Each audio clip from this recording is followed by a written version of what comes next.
Hi, I'm Paul Sonderegger, a data strategist at Oracle, and this is Data Capital, the Wealth of Information, a show about data, strategy, and technology.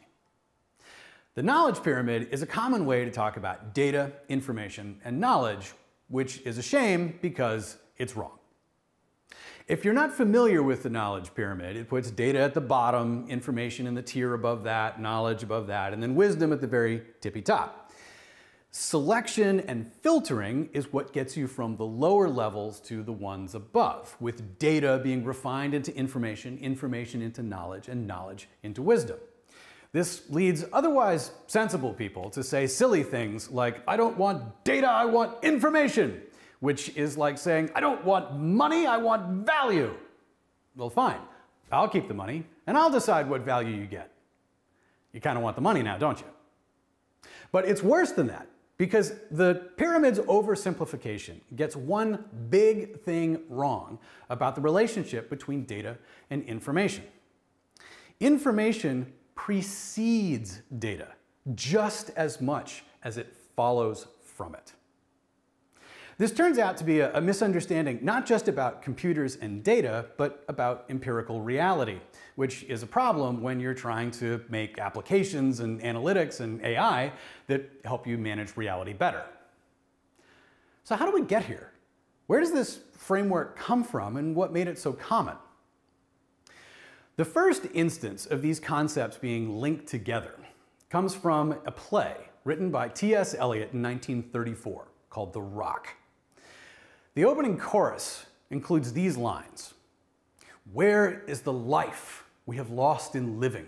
Where is the wisdom we have lost in knowledge? Where is the knowledge we have lost in information?" Profound, right? Maybe. The critics hated it. One of the kinder reviews called the play a hackwork.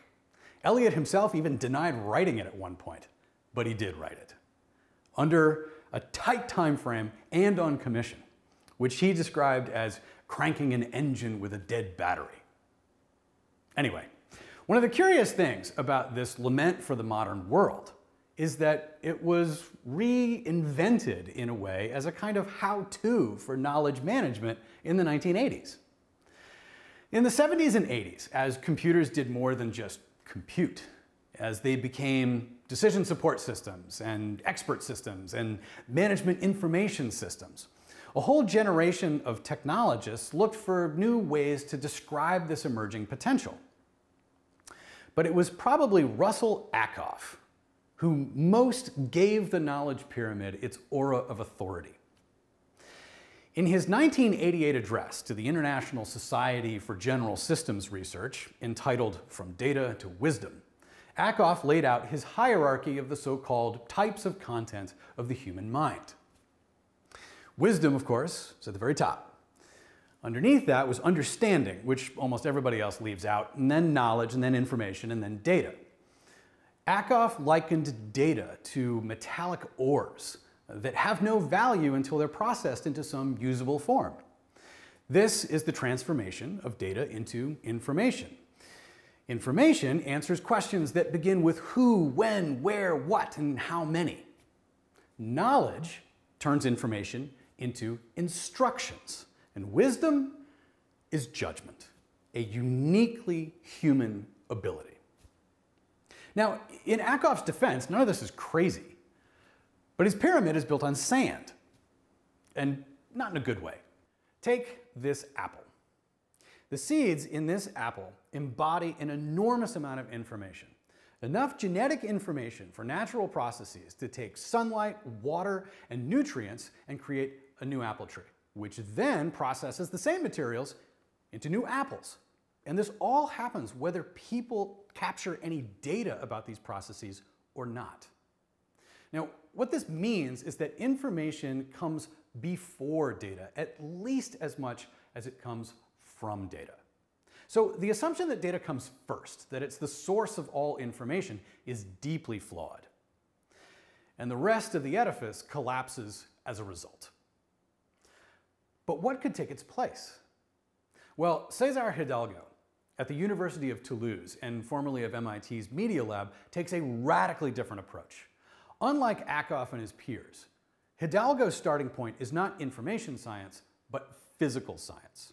And this allows him to explain where information comes from and how it grows at all scales, from atoms to economies. This is where it gets complicated. So let me tell you why you should hang in there. You should hang in there because Hidalgo's framework will give you a completely new perspective on data strategy. Hidalgo's central insight is that the universe is made of energy, matter, and information. But information is what makes the universe interesting.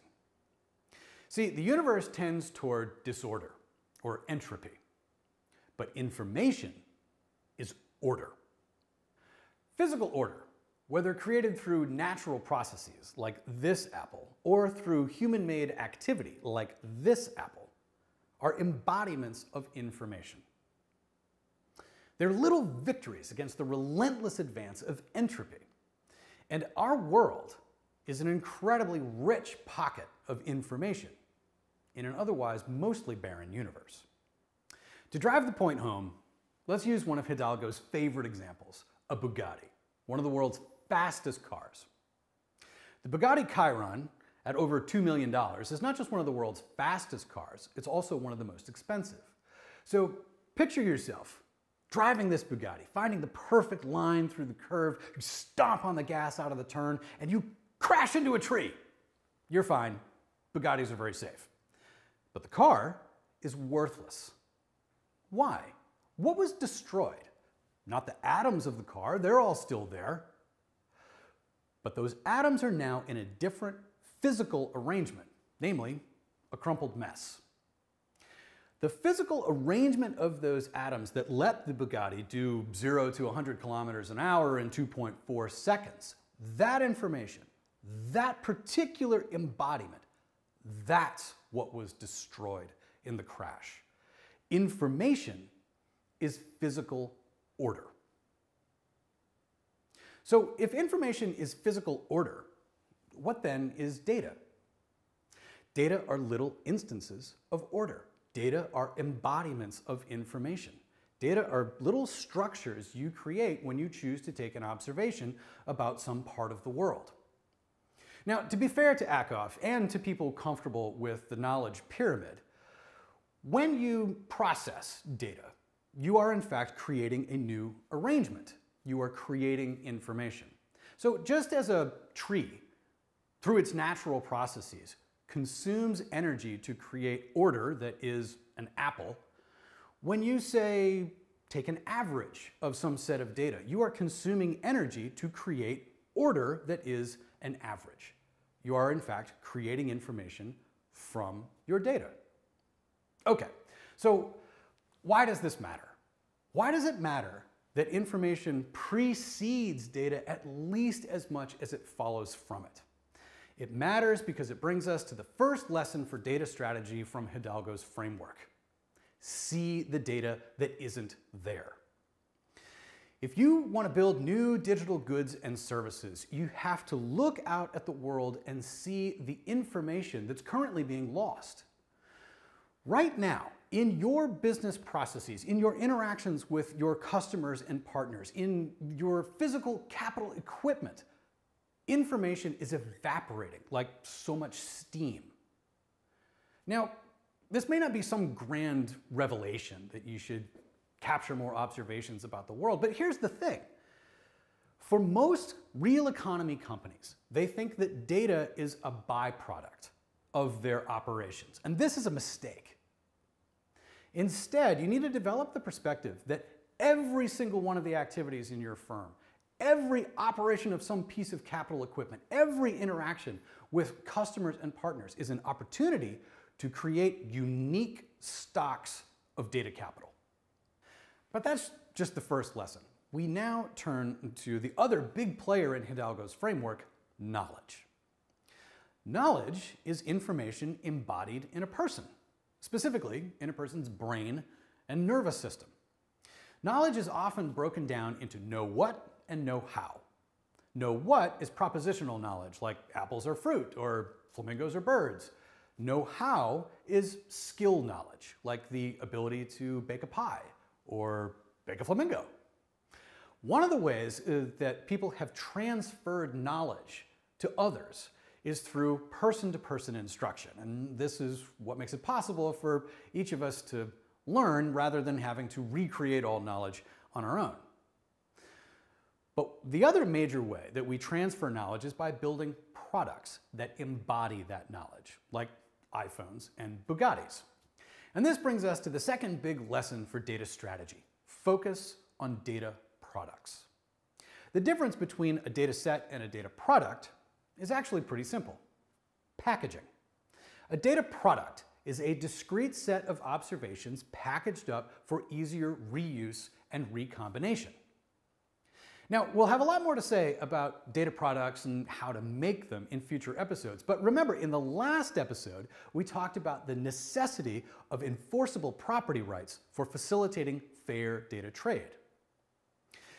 Packaging up data into data products with full access controls, auditability, and data provenance, for example, is crucial to facilitating data trade with protections for all stakeholders. And this brings us to the third and final lesson for data strategy from Hidalgo's framework: create networks of data trade. Most products, even simple ones, require more knowledge to make than any one person has. To overcome this limit, you create connections to other people so you can collaborate. That is, you form links to other individuals, creating networks of people. Some of these networks get formalized into organizations or firms.